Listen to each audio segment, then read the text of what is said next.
शादियों का असली मजा तभी आता है जब प्लेट में हो गर्मा गर्म दानेदार चिकन देगी कुरमा। और आज हम वही असली शादियों वाला टेस्ट घर पर बनाएंगे। पर अक्सर हम घर पे कुरमा बनाते हैं तो या तो दानेदार नहीं बनता या फिर टेस्ट होटल वाला नहीं आता। तो टेंशन बिल्कुल नहीं लेनी, ये वीडियो एंड तक देखिए और हमारे चैनल को लाइक और सब्सक्राइब करना मत भूलिएगा। 3 बड़े प्याज आधा कप देसी घी में गोल्डन फ्राई कर लें और पेपर टॉवल में निकाल लें। लेफ्ट ओवर देसी घी में 3 तेज पत्ता, 10 दाने काले मिर्च, 1 दालचीनी और 4 छोटी इलायची डालकर हल्का सा फ्राई करें। 1 किलो चिकन के पीसेस डालकर 5 से 10 सेकंड फ्राई करें।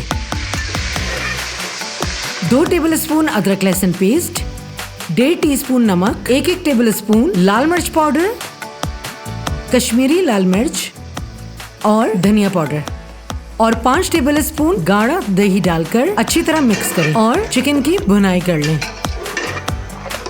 20 मिनट हल्की आंच पर पकने दें। 20 मिनट के बाद तेज आंच पर मसाले की भुनाई करें। मसाला घी छोड़ दे। शुरू में जो हमने प्याज फ्राई किया था उसको ग्राइंड करें और कोरमे में शामिल कर दें। अच्छी तरह मिक्स करें और आंच हल्की कर दें। 7 बादाम और 7 काजू ग्राइंड करके कुरमे में शामिल कर दें। अब कुरमे का स्पेशल मसाला डिस्क्रिप्शन बॉक्स में मौजूद है। हल्का सा रोस्ट करें, फिर ग्राइंड करें और कुरमे में शामिल कर दें। 2 ग्लास दूध शामिल करें, अच्छी तरह मिक्स करें,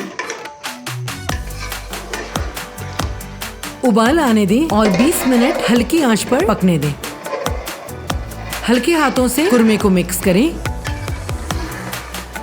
और ½ टीस्पून क्योड़ा वाटर शामिल कर दें। चूल्हा बंद करें और गर्मा गर्म डिश आउट कर दें। और हमारा बहुत ही मजेदार शादियों वाला दानेदार चिकन कोरमा बिल्कुल तैयार। आप भी ट्राई करके देखिए और कमेंट में जरूर बताएं कि आपका कोरमा कितना शानदार बना। अगर आपको ये रेसिपी पसंद आई तो मजेदार चिकन आलू शोरबे की ये रेसिपी बिल्कुल मिस ना कीजिएगा।